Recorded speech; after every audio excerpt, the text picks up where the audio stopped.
सांग बाबांना कुठं कसं कापलं पिऊ दीदीला सांग.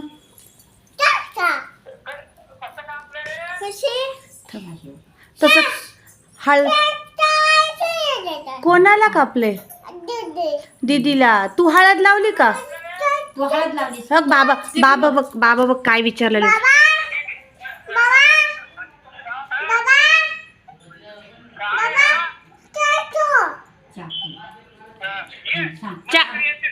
चाकू कापलंय म्हणलेली हो.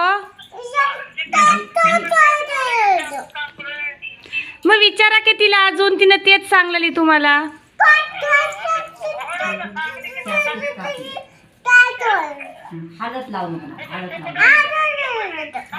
हळद लावली.